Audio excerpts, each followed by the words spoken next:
अस्सलाम वालेकुम नाज़रीन, आप देख रहे हैं प्रोग्राम इनसाइट और मैं हूं आपका होस्ट सैयद मुज़म्मिल। नाज़रीन, आज चेयरमैन तहरीक इंसाफ इमरान खान साहब की जानिब से अपने कारकुनान से खिताब किया गया है और इस मौके पर जो पेशावर हमला है उसको भी उन्होंने डिस्कस किया। वैसे तो शहदा की जो तादाद है वो 101 तक पहुँच गई है, खासा अफसोसनाक ये वाक़या है, लेकिन खान साहब ने यह कहा कि इस दहशत गर्दी का ज़िम्मेदार मैं नहीं हूँ और ना मैं हुकूमत में हूँ और ना मेरे को इस वक्त स्टेक्स हैं गवर्नमेंट में, इसीलिए इसकी जिम्मेदारी मुझ पर आयद नहीं होती। उन्होंने साथ साथ ये भी कहा ये पेशावर हमला जो है इसको इस्तेमाल किया जा रहा है और हुकूमत इसको इस्तेमाल करके इलेक्शन को डिले करना चाह रही है। तो डिलेइंग टैक्टिक्स जो हैं उनका इस्तेमाल इस हमले को बेस बनाकर किया जाएगा, ये प्रेडिक्शन इमरान खान साहब की तरफ से आज की गई। साथ साथ सियासी मामलात के ऊपर भी उन्होंने बात की।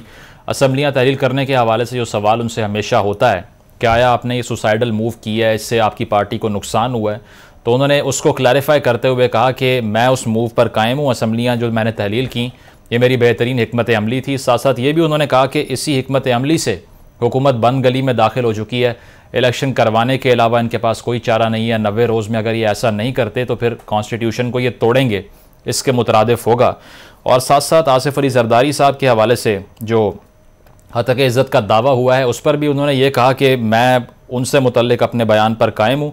और साथ साथ ये भी कहा कि हतक इज़्ज़त का दावा वो करते हैं जिनकी कोई इज़्ज़त होती है। इस तरह के अल्फाज उन्होंने इस्तेमाल किए हैं आज। इसके अलावा मरीम नवाज़ साहिबा का एक कमबैक हमने देखा है मुल्की सियासत के अंदर। बहावलपुर में आज वर्कर कन्वेंशन से वो खिताब कर रही थी और इस दौरान उन्होंने ये कहा कि नवाज़ शरीफ साहब के अलावा कोई और चॉइस अब बाकी नहीं रही।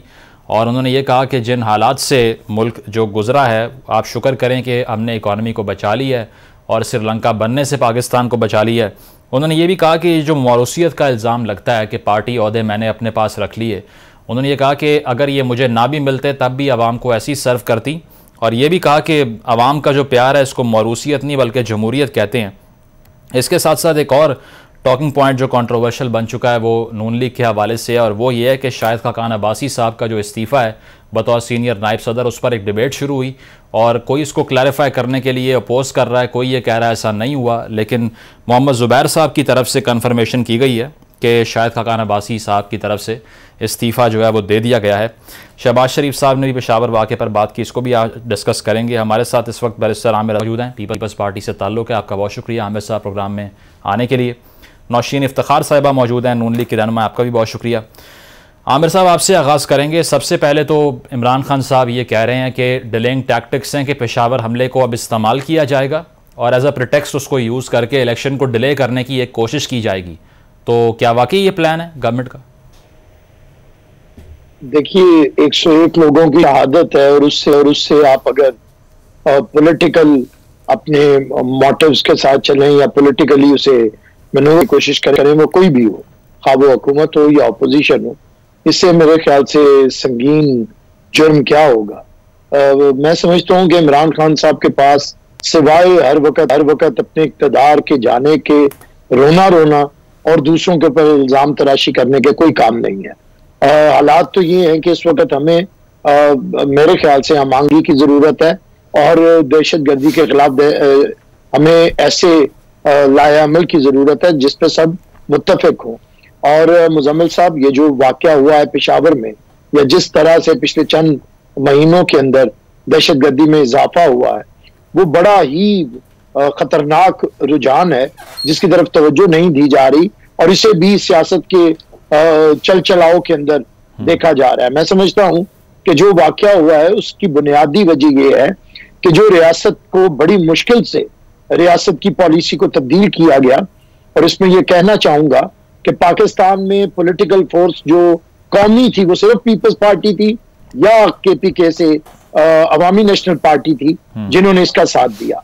अदरवाइज वो सब कंफ्यूज रहे हैं और आपके रियासती इदारे भी कंफ्यूज थे, रियासत कंफ्यूज थी और सियासी जमातों में तो ज्यादातर सियासी जमातें उनकी हमदर्द रही हैं और जिसमें सरे फहरिस्त इमरान खान रहे हैं, जिन्हें इन्होंने तालिबान ने अपना नुमाइंदा और वकील भी मुकर्रर किया था। और इमरान खान रोजे अव्वल से कहते रहे हैं कि इनके खिलाफ ऑपरेशन नहीं होना चाहिए और फिर जितना कोई कंफ्यूज रहा उतना रियासत को नुकसान पहुंचा है जो इस पॉलिसी के बारे में। लेकिन बहरहाल मोहतरमा बेनजीर भुट्टो और पाकिस्तान पीपल्स पार्टी ने रियासत का रुख बदला और उसके बाद जंग हुई। स्वात को, मालाकंड को और दूसरे एरियाज को हमने वहां पे पाकिस्तान का झंडा लहराया।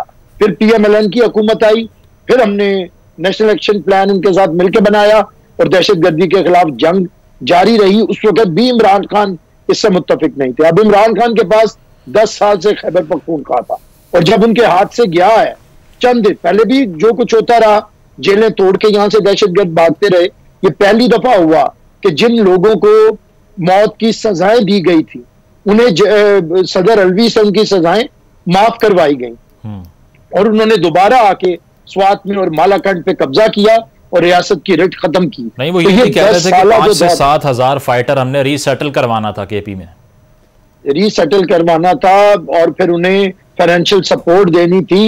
ये तो बहुत सी चीजें कह रहे हैं और आज भी उन्होंने यही बातें की है।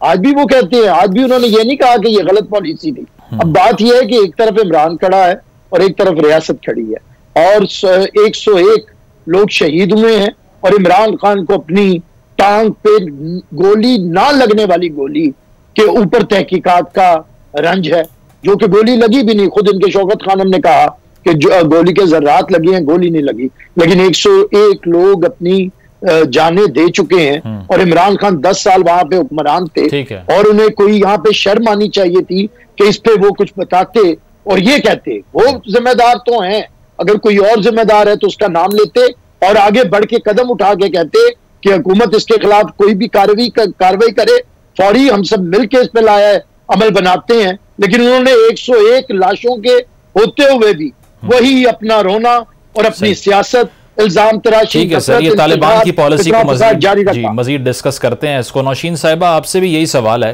कि जिस तरह से आमिर साहब भी कह रहे हैं कि ये अनफॉर्चुनेट है कि इसके ऊपर सियासत की जाए, लेकिन शहबाज शरीफ साहब हों या दीगर आपकी पार्टी के रहनुमा हों, वो तो ये हिंट करते रहे हैं कि तहरीक इंसाफ को ब्लेम जाता है, CTD के ऊपर भी उन्होंने ब्लेम किया कि अंडर फंडेड है, और आज भी शहबाज शरीफ साहब ने ये सवाल किया कि दहशत गर्दों को कौन वापस लाया, कौन हमदर्दी दिखा रहा था। तो अगर खान साहब को आप ऐसे इन्वॉल्व कर भी लेंगे तो उसका फ़ायदा क्या होगा, इस मामले का हल क्या है? बिस्मिल्लाहिर्रहमानिर्रहीम। मुजम्मिल साहब, पहले तो कल का जो वाक़या है वो इंतहाई अफसोसकुन है। अल्लाह मियां जितने शोहदा हैं उन सबको गरीक रहमत करे और उनकी फैमिलीज को सब्र जमील अता फरमाए।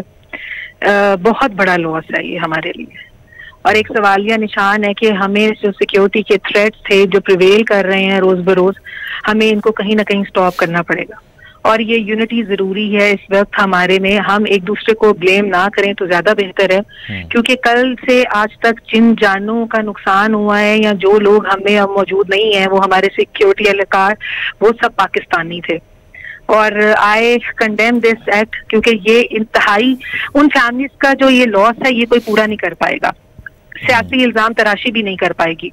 लेकिन यस, मैं इस चीज का जरूर कहूंगी कि 10 साल आपने एक सूबे में हुकूमत की है और आप अपने आप को बहुत समझदार कहते हैं, लेकिन वहाँ पे टेक्नोलॉजी से या लॉ एंड ऑर्डर सिचुएशन को कभी आपने उस पर गौर ही नहीं किया। वहाँ पे कैमरास मौजूद नहीं है, उनके पास जदीद असला मौजूद नहीं है। अगर आपके पास पुलिस का एक नंबर है जो चाहिए कि आपको वहाँ पे एक नंबर इंक्रीज होना है वहाँ की भर्तियों में, आपके पास वो नहीं हुआ। आप बाकी लोगों को तो आप नवाजते रहे हैं, लोगों के रिश्तेदारों को आप चेयरमैन तक लगाते रहे हैं, तो क्या ये चीजें जो है वो निगलेक्ट कर देनी चाहिए थी? PMLN ने हमेशा जो है जब भी दहशतगर्दी की ऐसी चीज एक हवा प्रिवेल हुई है, PMLN ने एक स्ट्रॉन्ग रेजिस्ट भी किया है और स्ट्रॉन्ग डिसीजंस के साथ उसको कंट्रोल भी किया है। तो मियां मोहम्मद नवाज शरीफ ने भी अपने, जब वो वजीर आजम थे, 1-2 इंसिडेंट हम सबको याद है जो हुए थे, उन्होंने इनका स्ट्रांगली उन्होंने इनको अपोज किया था और उन्होंने बाकायदा मुकाबला भी किया था।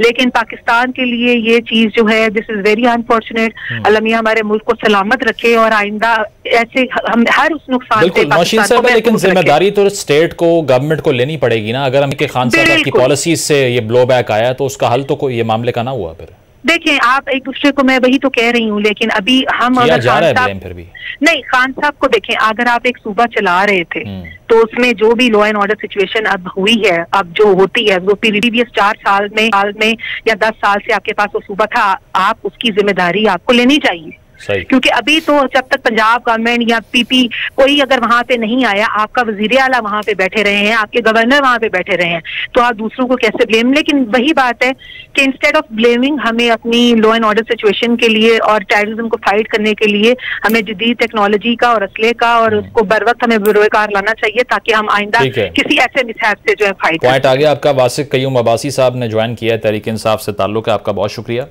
वासिक साहब, पंजाब के अंदर भी जो पॉलिटिक्स हो रही है उस पर भी आपका कमेंट लेंगे, लेकिन उससे पहले जो मुल्की लेवल पर एक सानिया हुआ है, 101 अफराद शहीद हो चुके हैं, तो इस पर बयानिया गवर्नमेंट भी यही कह रही है कि 10 साल केपी में आपने हुकूमत की है, लेकिन वहाँ पर पुलिस की अगर सूरत हाल देखें, CTD के हेडक्वार्टर पे अटैक होता है, उसको देख लिया जाए, और एक फॉरेंसिक लैब तक ऐसी नहीं है जो आप वहाँ पर बना सके हों, उसके लिए भी पंजाब आना पड़ता है, लाहौर आना पड़ता है आपको, तो फेलियर कहा जा रहा है इसको आपका। How would you respond to that?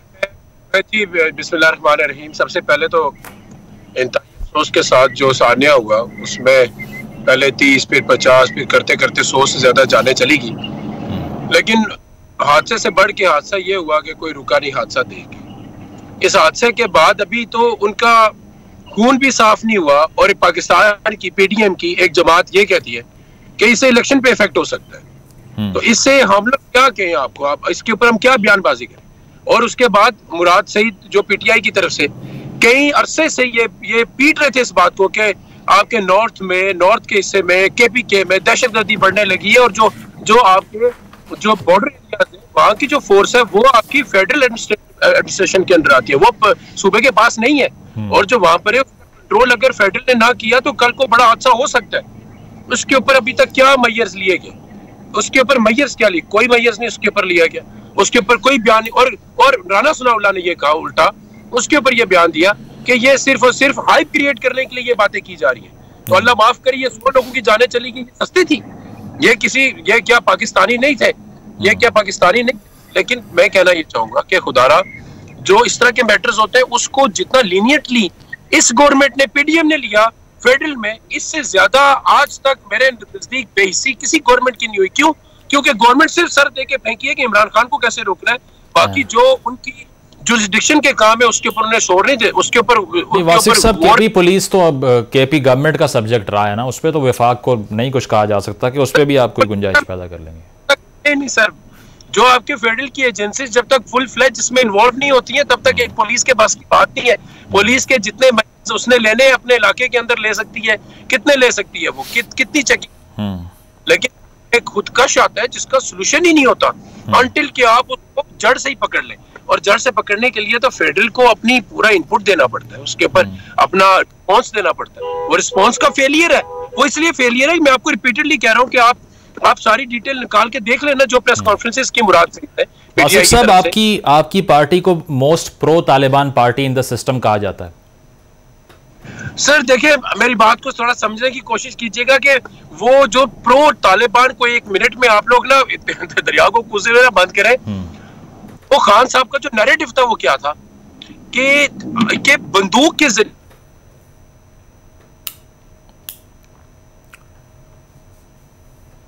वासिक साहब को रिकनेक्ट करते हैं, कोई तातुल है उनकी आवाज़ के अंदर। आमिर साहब, आपसे ये सवाल कि इसके अलावा ये सूरत हाल जो सारी डेवलप हो चुकी है, नेशनल एक्शन प्लान की भी आपने बात की, इम्प्लीमेंटेशन की तरफ अगर जाते हैं हम तो उसमें हमें कोई ख़ास काम दिखाई नहीं देता कि गवर्नमेंट्स ने रिपीटेडली उसको टेकअप किया हो, और उसका लॉस यही हम देख रहे हैं कि अफ़गान पॉलिसी का जो ब्लो बैक है उसका भी कनेक्शन है इससे। तो अगर अफ़गान पॉलिसी बेहतर इख्तियार की होती तो ये तो KP गवर्नमेंट के अंडर नहीं था सर, जो काबुल में मुज़ाकरात किए गए और उसके बाद में TTP को उससे एम्पावरमेंट मिली और अब रिजल्ट आपके सामने है। Foreign policy is not a provincial subject, is it?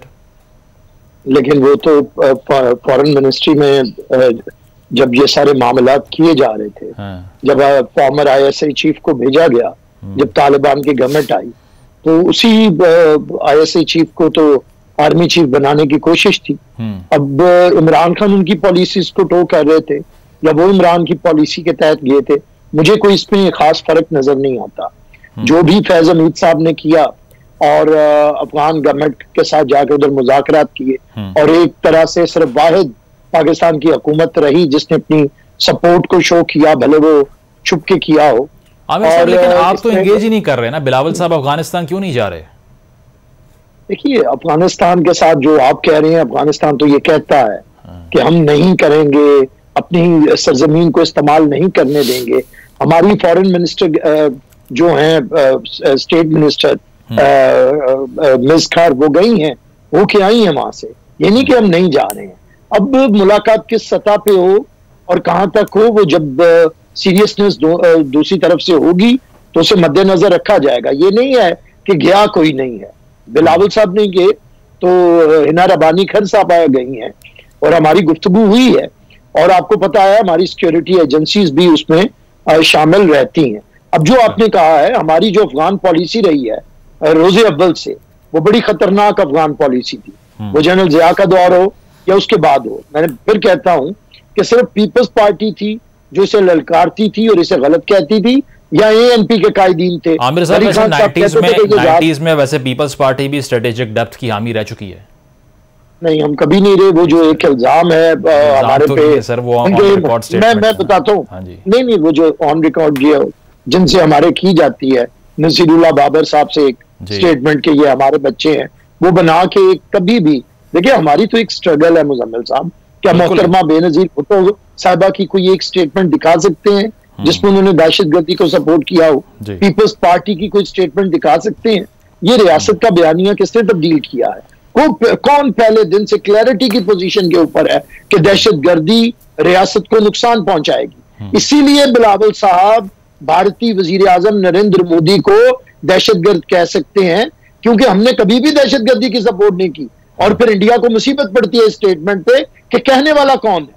वो जिसकी जमात ने और जिसकी हुकूमतों ने दहशतगर्दी को हमेशा चैलेंज किया है और उसका खात्मा किया है। मैं समझता हूं आज यही जरूरत है कि जो कंफ्यूजन है और कंफ्यूजन फैलाई जा रही है, मैं समझता हूं इस वक्त पॉलिटिक्स खेलने की नहीं ज्यादा जरूरत हम सबको। मुजम्मिल साहब, आप खुद देख सकते हैं कि कौन सी जमातें तालिबान की हमदर्द हैं और उन्हें सपोर्ट मिलती है, वो उनके वकील बनते हैं, और कौन सी जमातें अपनी जानें दे चुकी हैं, तालिबान उन पे हमलावर होते हैं। और आज भी कौन है जो तालिबान को सपोर्ट करके दोबारा से अपने सियासी फायदे के लिए पाकिस्तान की रियासत के खिलाफ खड़ा? अभी मुराद सईद साहब की बात हुई, ये मुराद सईद साहब की हुकूमत थी, इनका अपना स्वात और मालाकंड, वहां पे मुस्लिम खान जो था और महमूद खान जो था, जो तहरीके तालिबान को जिन्हें 3-3 दफा सजाए मौत की सजा दी गई, उनको सदर अलवी ने उनकी सजा माफ की। क्यों की? किस तरह की? किसने इजाजत दी? रियासत तो लड़ रही थी दहशतगर्दों के खिलाफ। अब देखे ना, अगर इस कंफ्यूज पॉलिसी पे भी सवालात नहीं उठाए जाएंगे और फिर ये एक दूसरे के साथ सिर्फ मुनाजरे की कोशिश की जाएगी, तो ये बड़ा खतरनाक है। आपका इस पे उसका टेक ले लेने दीजिए। नौशीन साहिबा, आपसे ये सवाल कि इमरान खान साहब ने अब ये कहा कि असम्बलियाँ तहलील करना जो है वो मेरी बेहतरीन हिकमत अमली थी, और अगर 90 रोज़ में इलेक्शन नहीं होते तो फिर कॉन्स्टिट्यूशनल वायलेशन के मुर्तकब हो जाएंगे आप। तो फिर इस तरह तो तारीख देनी पड़ेगी गवर्नमेंट को। कोई माइंड मेकिंग नहीं की जा रही इस हवाले से। आज तक जिस शख्स ने खुद आइन की पासदारी नहीं की, वो हमें क्या इसका लेक्चर देते हैं? मैं तो इस बात में इनकी यही बात करती हूँ कि अगर कोई ऐसा शख्स हो जो खुद आइन को समझता हो, जिसने पाकिस्तान के कानून और ज़वाबित का ख्याल रखा हो, फिर तो वही ऐसी बातें करे भी। लेकिन वो ये बातें क्यों करते हैं, समझ से बालातर है मेरी। और दूसरी बात ये कि मैं इनको ये कहती हूँ कि ये इमरान खान की पार्टी जो है ना, ये मुल्क दुश्मन पार्टी है, और मैं इसको ओन भी करती हूँ। इसलिए करती हूँ कि आपने IMF के साथ जो शरायत आपने करनी थी, आप उन पे पूरे नहीं उतरे। आपने पाकिस्तान को तबाही के एक रास्ते पे धकेला, और उसके बाद अब आप बैठकर टीवी पे आके अपने आप को सच्चा और ईमानदार साबित करते हैं। वो आपके करने से क्या, हम जो मुश्किल वक्त में इस वक्त पाकिस्तानी 22-24 करोड़ अवाम जो सफर कर रही है, इनकी उनको कोई तकलीफ नहीं। नौशीन साहब, लेकिन देखे ना, 47 साल महंगाई का रिकॉर्ड आपके दौर में टूट रहा है, तो हर चीज तो नहीं उन पे ब्लेम की जा सकती। मैं आ रही हूँ, उसी की तरफ आ रही हूँ। हमने जो 70 साल में पाकिस्तान ने 21 अरब का कर्जा लिया, आप उसमें देख सकते हैं कि पाकिस्तान ने उसमें तरक्की की। उसमें हमारे एटॉमिक पावर जो एनर्जी भी हम लोगों ने उसकी तरफ भी गए, हमने बिजली, हमने डैम बनाए, हमने मेगा प्रोजेक्ट्स दिए, हमने ये मोटरवेज बनी, हर चीज उसमें जो है वो इंक्लूडेड है। इनके 4 सालों में जो इन्होंने डबल ट्रिपल कर्जा लिया है, उसमें पाकिस्तान के लिए इन्होंने क्या ऐसी चीज बनाई है? कोई इंडस्ट्री डेवलप की है, कोई ऐसे हॉस्पिटल, स्कूल्स, यूनिवर्सिटीज बनाए हैं जो जदीद टेक्नोलॉजी से बनाए हैं कि जिससे पाकिस्तान को फायदा होना था? इन्होंने तो एक IMF की डील्स को टाइमली ना करके पाकिस्तान के साथ जो की है, गद्दारी मैं कहूंगी की है, वो हमें जिस हाल में छोड़ के ये लोग अभी चले गए हैं, असेंबलियां इन्होंने तोड़ दी हैं। क्या पाकिस्तान फाइनेंशियली यहाँ इस पोजीशन में है कि हम लोग इलेक्शंस की तरफ जाते? इनको चाहिए था मतलब नहीं जाना इलेक्शन की तरफ, आप ये हिंट करना चाह रही हैं? मैं ये अपनी बात पूरी कर लूं, आप फिर उसमें मैं आती हूँ उसी तरफ कि इनका काम था ये एक मैंडेट जो मैं कहती हूँ 2018 में चोरी करके ये यहाँ तक तो पहुंच गए। इनका काम था अगर आइन को ही देखते तो ये असेंबली में आज बैठते। अब पता चल रहा है 33 जो एक रेजिग्नेशन जो इनके एक्सेप्ट हुए हैं, वहां पे इमरान खान साहब खुद इलेक्शन लड़ने की तैयारी कर रहे हैं। This is not a joke, Pakistan is not a joke. हमारी ये स्टेट की हिफाजत करना हम सब उन रिप्रेजेंटेटिव्स का और उन पार्टी पॉलिटिकल लीडर्स का जो है हमारी ऑब्लिगेशन भी और हमारी ड्यूटी भी है। लेकिन वो बंदा जो सिर्फ अपनी जात के आगे रखकर और सिर्फ अपने लिए ये पॉलिटिकल बेनिफिट लेना चाह रहा है, मेरे ख्याल से उसका इस मुल्क से कोई ताल्लुक नहीं। अच्छा ठीक है, पॉइंट आ गया आपका। वासिक साहब आपसे ये सवाल कि एक तो इलेक्शन के हवाले से जो बात की जा रही है, इस पे गवर्नर की जानिब से भी, गवर्नर पंजाब की तरफ से इलेक्शन कमीशन को ख़त लिखा गया। ये उन्होंने कहा है कि आप पहले जो मौजूदा सूरत हाल है मुल्क की उसको देखते हुए मुशावरत करें, क्योंकि इकॉनमी की कंडीशन देख लें या फिर अमन व अमान की सूरत हाल देख लें, उसके बाद किसी तारीख का ऐलान करें। तो इस पर आपको लगता है कि इस सूरत हाल के अंदर इस तरह से इलेक्शन पॉसिबल है कि गवर्नमेंट को आप कन्विंस कर लेंगे तारीख देने में? जी बिल्कुल, मैं आपको बताता चलूँ कि सबसे अहम बात यह है कि ये बात अंडरस्टैंड करनी पड़ेगी तमाम पॉलिटिकल पार्टीज को कि पाकिस्तान तक आपकी पॉलिटिकल स्टेबिलिटी नहीं होगी, आपकी इकोनॉमिक स्टेबिलिटी नहीं आ सकती। उसकी सबसे बड़ी वजह क्या है? उसकी वजह यह है कि जब आप इंटरनेशनली नेगोशिएशन के लिए जाते हैं और फेडरल गवर्नमेंट जाती है जिसका एम्बिट में आता है ये, और ये उसका मैंडेट है, और वो जब जाता है तो वो क्या कहेगा कि मैं 26 किलोमीटर के ऊपर गवर्नमेंट कर रहा हूँ, जबकि मेरे नॉर्थ और साउथ दोनों में इलेक्शन हो रहा है। और वो ये कहता है कि मेरे 4 सूबों में से जो सबसे बड़ा सूबा है पंजाब, जो 50% ऑफ पाकिस्तान है, उसमें भी इलेक्शन हो रहा है, उसका मैंडेट भी नहीं है। तो जब आपके पास मैंडेट इतना लिमिटेड है तो आपके साथ नेगोशिएशन टर्म्स बहुत हार्ड एंड फास्ट रखी जाती हैं। फॉर एग्जांपल, अभी अगर फेडरल गवर्नमेंट जाती है, फेडरल गवर्नमेंट जाके, क्योंकि आए तो ये सिर्फ एक ही थे कि हमने पीडीएम को इसलिए लाया जा रहा है कि ये इकोनॉमी ठीक करेगी। मुझे सिर्फ इस बात के ऊपर है कि आज इकोनॉमी की क्या सूरत हाल, इस बयानिए को इमरान खान ने दिया कि ये इम्पोर्टेड गवर्नमेंट है, जबकि उन्होंने ये इसका जो पीडीएम है उसका ये इख्तियार था। उन्होंने कहा कि भाई हम लोग जो है इकोनॉमी ठीक करने हैं। ये दोनों स्लोगन्स लेके हम में उतरे। इलेक्शन में चूंकि डेमोक्रेसी है, लोगों की वोट की पर्ची मैटर करती है, इनकी बयानबाजी मैटर नहीं करती। तो फिर क्या हुआ वोट की पर्ची से कि पंजाब की गवर्नमेंट दोबारा से पीटीआई के पास आ गई? क्या हुआ वोट की पर्ची से? इमरान खान ने 9 में से 8 सीटें जीत ली। खुदा कोफी करे, इलेक्शन में ये कैसे जा सकते जब इनके पास स्लोगन ही नहीं है इलेक्शन में जाने के लिए? Short term memory loss. जब इनसे पूछो आपने इकोनॉमी का क्या किया, ये कहते इमरान खान ने असल में इकोनॉमी को क्या किया। इमरान खान ने, आपकी ग्रोथ क्या थी? 6% थी, आज क्या है? माइनस में जा रहे हैं आप। लूम इंडस्ट्री आपकी माइनस में चली गई है, 70 लाख लोग अनएम्प्लॉयमेंट की तरफ चले गए, उनको निकाल दिया गया है। आपकी इंडस्ट्री बिल्कुल फ्लॉप सीन पे चली गई है, और स्मॉल मीडियम इंडस्ट्रीज स्मीडा वो अलग आपकी तबाह हुई है। सो बस मुझे ये बता दें कि आपकी प्रोग्रेस क्या है कि बुनियाद पे आप लोगों के पास इनमें स्लोगन लेके जाएंगे। इलेक्शन में स्लोगन चाहिए ना लड़ने के लिए। स्लोगन क्या है? नहीं, परफॉर्मेंस भी चाहिए होती है वासिक साहब जी, परफॉर्मेंस भी चाहिए होती है, खाली स्लोगन से तो काम नहीं होता ना।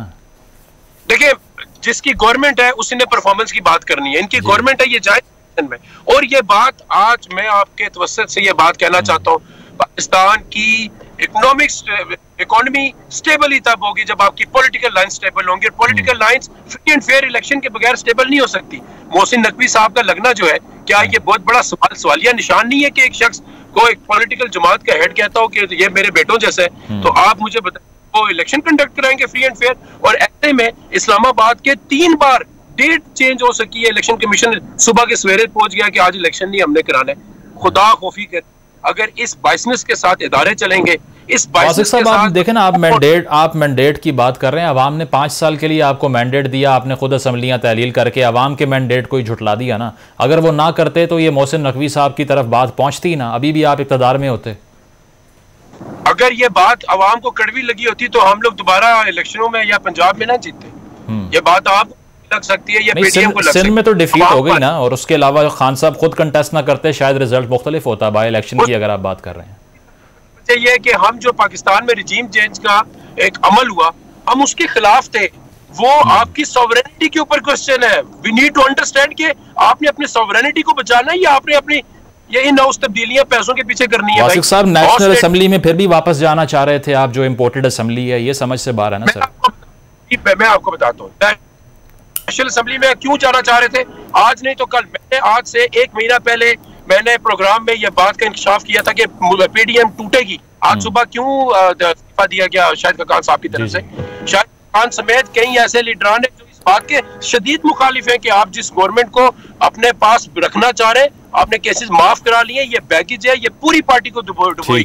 लेकिन एक फैमिली है, उसका अपना स्टैंड है, वो पूरी फैमिली कहती है गवर्नमेंट को अपने पास रखेंगे। सो मैं कहना क्या चाह रहा हूँ, मैं कहना ही चाह रहा हूँ कि जो गवर्नमेंट में वापस जाने का था कि हम लोग नेशनल असेंबली में जाएंगे, बिकॉज हमें जब नेशनल असेंबली भी थी और पंजाब असेंबली भी थी, इंटैक्ट थी हमारी प्रोविंशियल, तो हमें यह था कि हम लोग वहां से इस्तीफा देंगे, लेकिन हमें पंजाब में ये रुकावट डालेंगे क्योंकि इनके पास नंबर्स थे और रुकावट डाली, वो बोलता सबूत है। फाइनली जब हमने वो जीत लिया तो अब हमें यही था कि राजा रियाज बैठेगा आपका अपोजिशन लीडर और हम बैठेंगे और वो अपोजिशन लीडर बैठेगा, बाकी पीडीएम आपकी होगी गवर्नमेंट में, और अन्ना वंडे रेवड़िया मुड़ मुड़ अपने नु वंडे।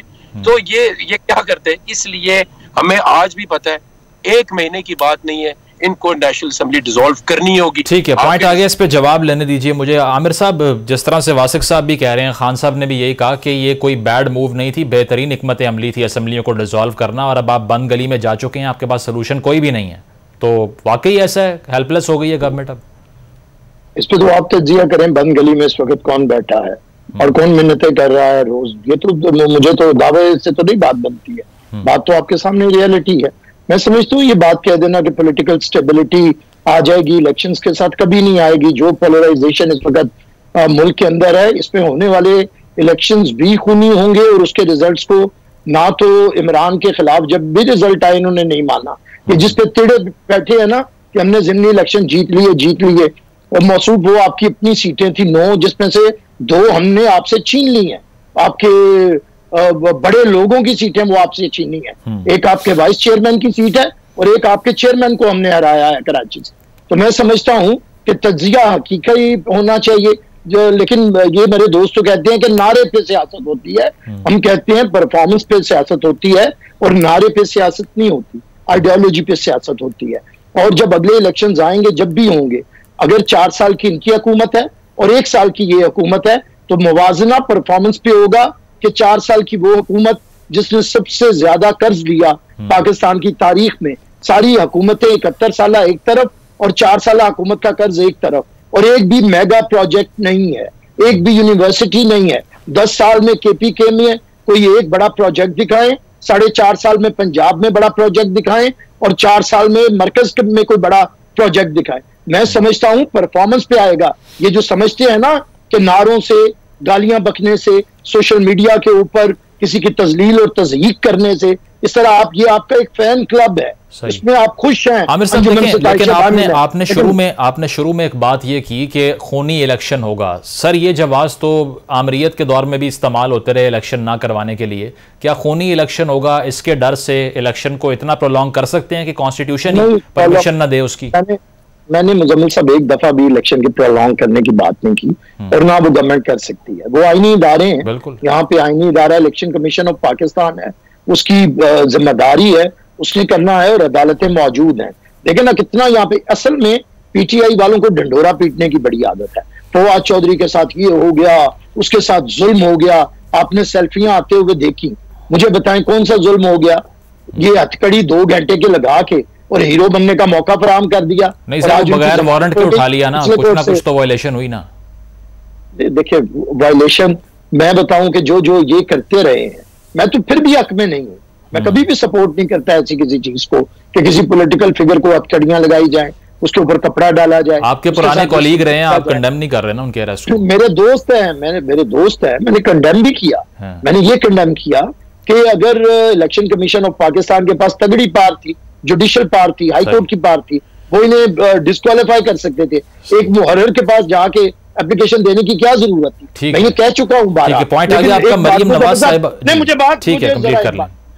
सिर्फ मैं ये कहता हूं कि खुदारा इतनी जज्बातियत ना फैलाएं। मैंने ये नहीं कहा कि कोई इलेक्शन हो तो इसे प्रोलॉन्ग किया जाए। अच्छा। मैं ये कहता हूं कि गुफ्तगू का आगाज किया जाए, जुबानों से अंगारे निकालना बंद करें।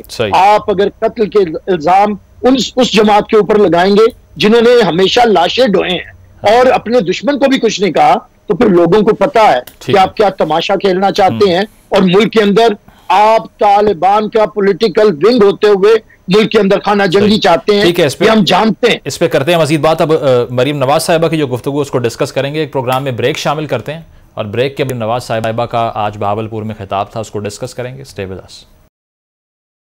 वेलकम बैक नाज़रीन। आज बहावलपुर में कन्वेंशन से खिताब में मरीम नवाज साहिबा ने भी इस बात को डिस्कस किया कि मरूसियत का जो इल्ज़ाम लगता है ये अवाम का प्यार है, इसको जमहूरियत कहते हैं, लेकिन साथ साथ शाहिद खाकान अब्बासी साहब की तरफ से सीनियर नायब सदर के ओहदे से इस्तीफ़ा देने से एक कंट्रोवर्सी खड़ी हो गई है।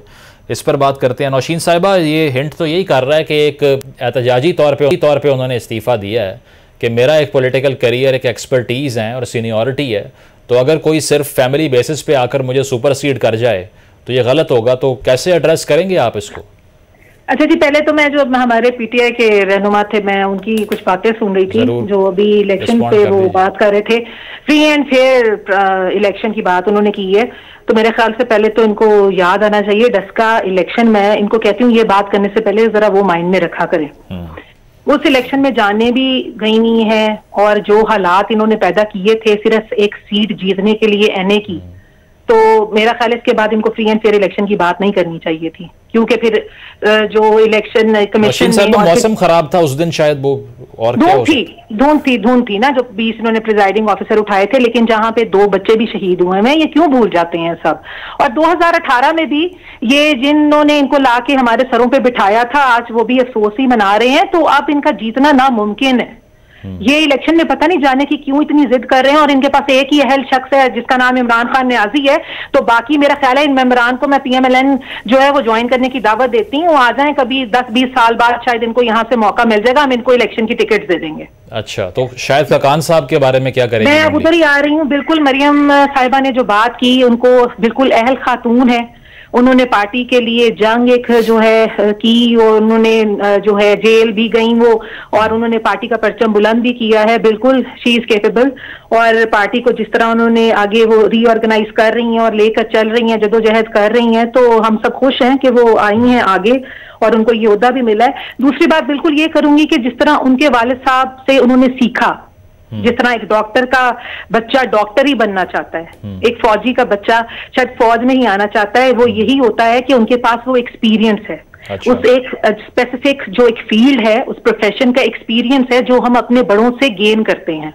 जिस तरह मेरे वालिद साहब भी सियासत में थे, उन्होंने 35 से 50 साल की जिंदगी, अपनी सियासी जिंदगी एक गुजारी है, और उन लोगों से उनकी कमिटमेंट, उनकी डिवोशन जो थी, और एक जो आपका वाकई प्यार एक अवाम से बन जाता है, एक ताल्लुक बन जाता है, जैसे वो आपकी फैमिली बन जाते हैं। तो मैं भी यही कहूंगी कि उनकी स्टेटमेंट बिल्कुल के मरूसियत नहीं है, जमहूरियत है। नौशीन साहब, लेकिन तो नुकसान हो रहा है ना पंजाब की। अगर हम बात करें तो आपने हमजा शहबाज साहब को जो है वो वजारत आला के लिए उनका इंतखाब कर लिया, बहुत तनकीद हुई पार्टी के अंदर से कि क्या मेरिट था, उसका नुकसान पहुंचता है पार्टी को।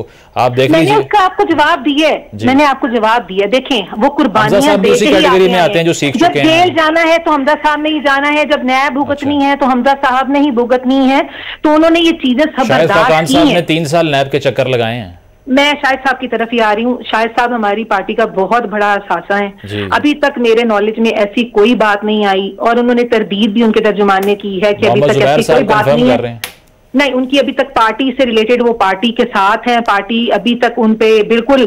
और मैं यही चाहूंगी कि जल्दी से ये मिसअंडरस्टैंडिंग और ये जो चीजें हो रही हैं ये क्लैरिटी की तरफ आए, बिकॉज के पीएमएलएन हमेशा बड़ों की इज्जत करती आई है। नौशीन साहब, पार्टी ओहदे जो हैं वो ये क्यों ऐसा तासुर जाता है कि पीएमएलएन को खदशा है कि पार्टी ओहदे फैमिली से बाहर नहीं जाने चाहिए? मिफ्ताह इस्माइल साहब despite of performing well side पे करके इसाक डार साहब को बुलाया गया, और स्टैगनेंट पड़ी हुई है इकोनॉमी जब से वो वापस आए।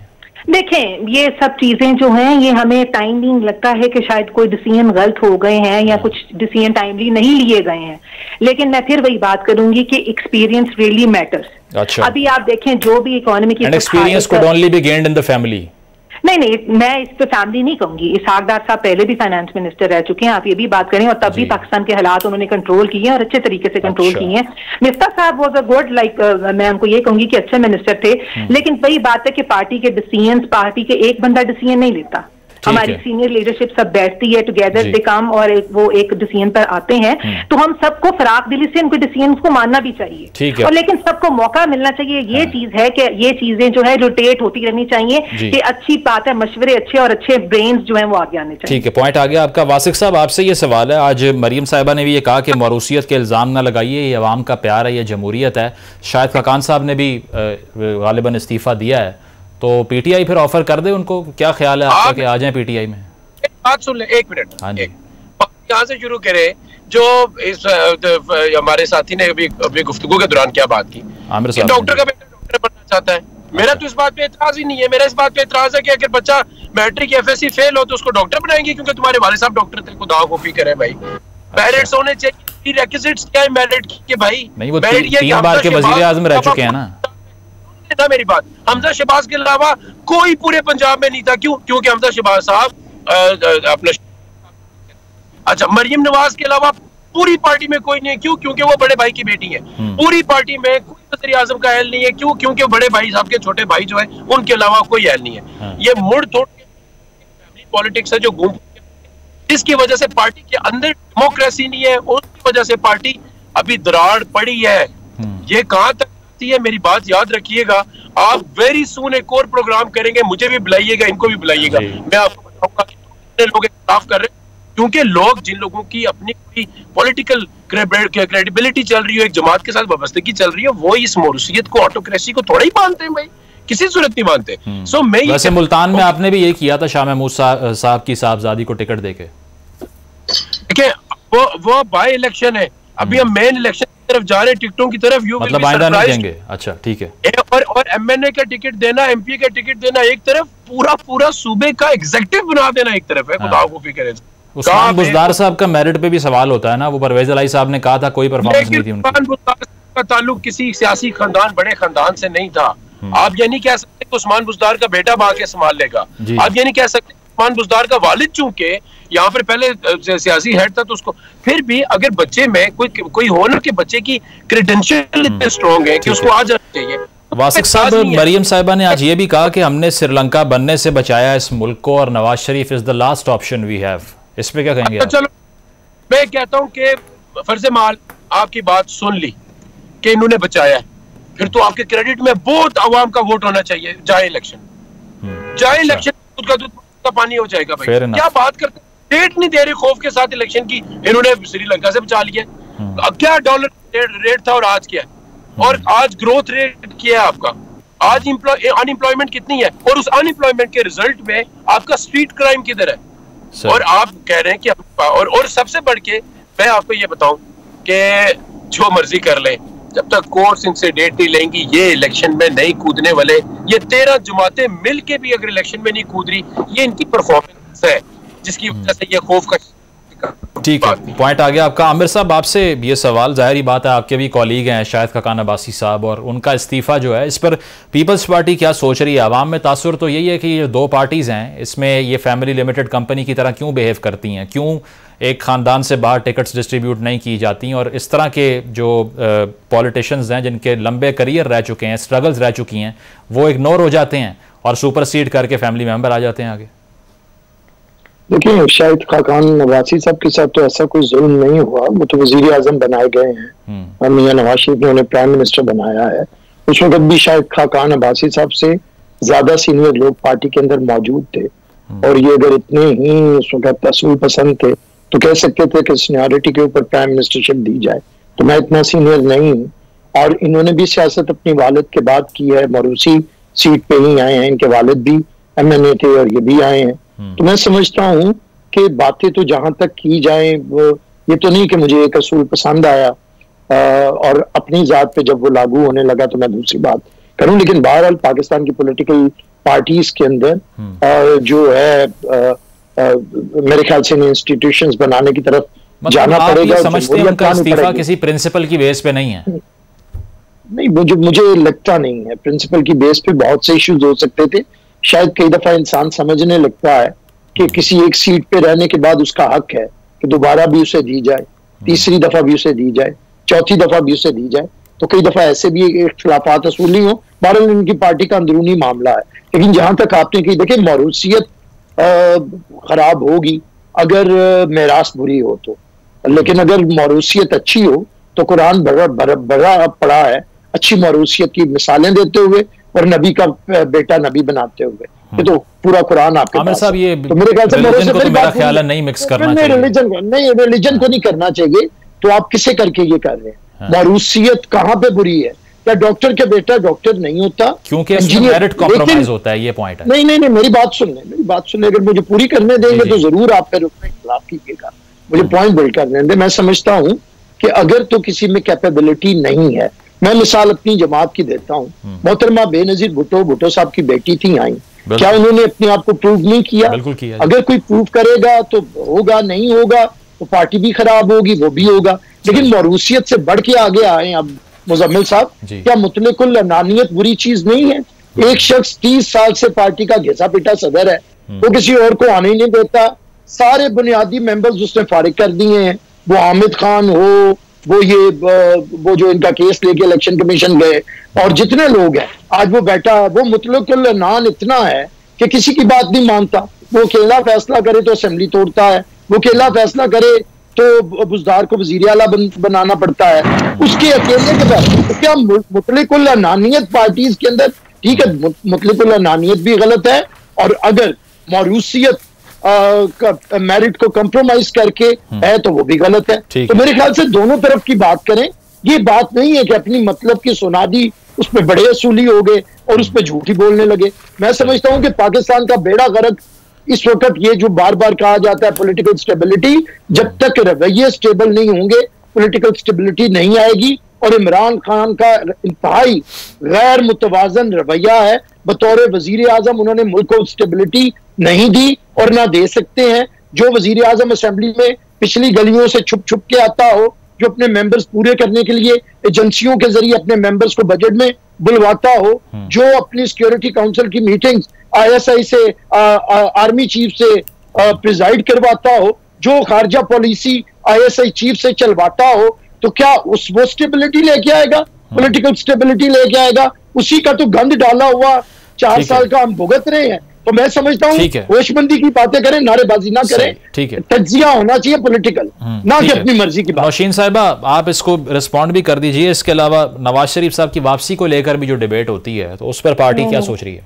मैं बस एक ही बात करूंगी कि जो PTI है, पहले तो ये अपना स्लोगन ठीक करे। पॉलिटिकल जो स्टेबिलिटी है वो हमारे लिए अहम नहीं होनी चाहिए, पाकिस्तान स्टेबल रहना दैट इज मोर इम्पोर्टेंट। एक ही बात और इनका स्लोगन ही गलत है, क्योंकि ये कहते हैं कि पॉलिटिकल स्टेबिलिटी आएगी तो आपके पास पाकिस्तान स्टेबल रहेगा, विच आई थिंक इज के इनकी अप्रोच ही गलत है।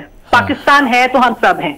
और दूसरी बात मैं ये करूं, इन्होंने मारूसी सियासत की बात की है, तो क्या इनके पास सिर्फ शाह महमूद कुरैशी, उनका बेटा, उनकी बेटी सब अहल थे, बाकी लोग अहल नहीं थे? तो ये बातें जो करते हैं, आप पहले अपना गिरेबान झांकें और फिर दूसरे को जो है ना अपने जो उसको शीशा दिखाएं, जिनके वो वाकई ये बात बिल्कुल, इनकी हर बात जो है पाकिस्तान के लिए नुकसानदेह है, और जो इनका किया धरा है वही हमारे आगे आ रहा है। और दूसरी बात करूंगी मियां मोहम्मद नवाज शरीफ की वतन वापसी की, तो हम सब की ये ख्वाहिशमंद है कि नेक्स्ट इलेक्शन को जो लीड है वो मियां मोहम्मद नवाज शरीफ साहब खुद करें। प्लान है वापसी का नियर फ्यूचर में? बिल्कुल है। और भी होप कि वो इंशाल्लाह वक्त पे आए और आके उससे इलेक्शन, नेक्स्ट जनरल इलेक्शन को वो जो है ना वो लीड करें और पाकिस्तान को दोबारा खुशियों और खुशहाली की तरफ लेकर जाएं। शुक्रिया नौशीन साहिबा। वासिक साहब, आपसे ये सवाल है कि अब जरदारी साहब एक्स प्रेसिडेंट हैं, और जिस तरह से PTI ने क्लेम किया कि इमरान खान साहब को मरवाने के लिए उन्होंने किसी से गालिबन बात की है, उस पर आज खान साहब ने फिर यही कहा कि मैं अपने बयान पर कायम हूँ। सर, इससे तो मजीद इंस्टेबिलिटी पैदा होगी, शख्सियात की जान को खतरा हो सकता है अगर आप पॉइंट आउट करेंगे इस तरह से। तो देखिए, पॉइंट आउट करने का क्या मतलब है? एक बंदे को कंटेनर पे खड़े गोलियां लग गई और फिर GIT को कैसे प्रेशराइज किया गया, ये क्या हुआ, ये कोई ढकी छुपी बात तो है नहीं। और बंदे को गोलियां लगी है और उसकी जिंदगी बची है, अल्लाह ने बचाया, अदरवाइज कोई कसर पे थोड़ी नहीं थी कि उस जान लेने की। और ये डर्टी पॉलिटिक्स देखे ना, 13 जमातें जब एक तरफ है, उनकी रास्ते की जो रुकावट है वो एक ही शख्स है ना, इमरान खान, और कौन है? तो उस रुकावट को हटाने के लिए ये किसी हद पे इसलिए जा सकते हैं बिकॉज अगर इलेक्शन होता है तो वहां पर भी PDM का मुकाबला, PDM को लीड कर रही है पीपल्स पार्टी वहां पर ज्यादा, और उनका मुकाबला कर रही है अकेली PTI। पंजाब में इलेक्शन होता है तो PDM के नुमाइंदे नून लीग वो कर रहे, लीड कर रहे, और दाएं बाएं अपना 500,000 वोट डाल रहे उनको, और उसका मुकाबला है अगेन PTI। KPK में इलेक्शन होता है तो मौलाना साहब उसको लीड कर रहे हैं, और अब मुकाबला किसका है जी? PTI।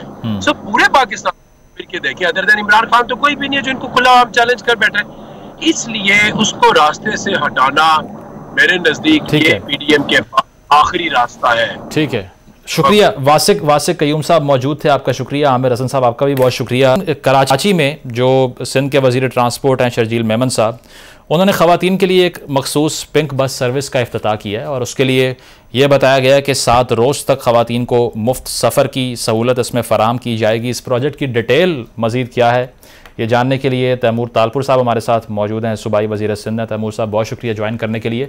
इनिशिएटिव जो है वो काबिल कदर है, इस पर मज़ीद क्या आप बता सकते हैं? ख़वातीन के लिए क्या इसमें ऐसी चीज़ें हैं जिनसे जो फैसिलिटेशन है उनकी कम्यूट की वो ईजी हो चुके? बिस्मिल्लाहिर्रहमानिर्रहीम, बहुत बहुत शुक्रिया। ये जो बस सर्विस है ये अल्हम्दुलिल्लाह एक बहुत ही अच्छा कदम है, और आपने देखा है कि हमारे शहर की औरतों ने, हमारी बहनों ने कितना पसंद किया है और किस तरह से इसको वेलकम किया है। तो this is just the beginning. अभी जो ये है इसका रूट होगा हमारा मॉडल कॉलोनी से शारा फैसल, और ये टावर पे जाके खत्म होगी मॉर्निंग और इवनिंग में 20-20 मिनट के फासले से। और जैसे कि आपने बताया कि 7 दिन तक सिंध हुकूमत ने अनाउंस किया है कि ये फ्री ऑफ चार्ज चलेंगी, तो हमारी बहनें इसमें मुफ्त सफर कर सकती हैं। तैमूर साहब, ये भी कहा जा रहा है कि जो कंडक्टर या ड्राइवर की अपॉर्चुनिटीज होंगी वो भी खवातीन को दी जाएंगी इसमें? बिल्कुल जी, हमने जो प्लान बनाया है उसमें क्योंकि हमें वाफिर मिज़दाक में जो है नहीं मिल सकी लेडी ड्राइवर्स, तो हमने अब उनकी ट्रेनिंग करानी है। हम उनको ड्राइवर्स की ट्रेनिंग कराएंगे और उसके बाद उनको इन बसेस पे डिप्यूट करेंगे ताकि सारे कंफर्टेबल हो, कंडक्टर भी फीमेल हो, ड्राइवर भी फीमेल हो, और ऑफ कोर्स जो पैसेंजर्स हैं वो तो सारे वैसे भी फीमेल ही होंगी। तैमूर साहब, ये एक चैलेंज ये रहता है कि इस तरह के प्रोजेक्ट जब अनाउंस होते हैं तो लंबे चलते नहीं है। इसको सस्टेन करने के लिए इतनी फंडिंग जो है वो बैकअप पे होगी कि चलता रहे? बिल्कुल, देखिए जी, हमने अगर आप देखें तो बहुत चीजों में बहुत तेज चले हैं। हॉस्पिटल्स में बहुत बेहतर काम हुआ है। ट्रांसपोर्ट हमारा थोड़ा लैगिंग था, हम जरा सबर से काम कर रहे थे, पर काम पक्का किया। तो हम देखा बसेज आई, जो हमने कमिटमेंट की थी हमने पूरी की। और ये जो हम काम कर रहे हैं दिस इज विद NRTC, जो कि एक हमारा मिनिस्ट्री ऑफ डिफेंस प्रोडक्शन का हिस्सा होता है। तो जो हमने प्लानिंग की है वो आज की और कल की नहीं, अगले 10 साल की प्लानिंग है। अच्छा। हाँ, ये बसेस जो है इनकी लाइफ जब खत्म होगी तो अभी से हमें पता है कि वो पैसे कहाँ से आएंगे और कैसे नई बसेस पे रिप्लेस करेंगे इनके साथ। यकीनन काबिल तहसीन इनिशिएटिव है, खासतौर पे खवातीन की जो ट्रांसपोर्ट के मसाइल करने के लिए बहुत बहुत शुक्रिया। तैमूर तालपुर साहब मौजूद थे, प्रोग्राम आपने मुलाहिजा किया, अपना फीडबैक ज़रूर दीजिएगा। अल्लाह हाफ़िज़।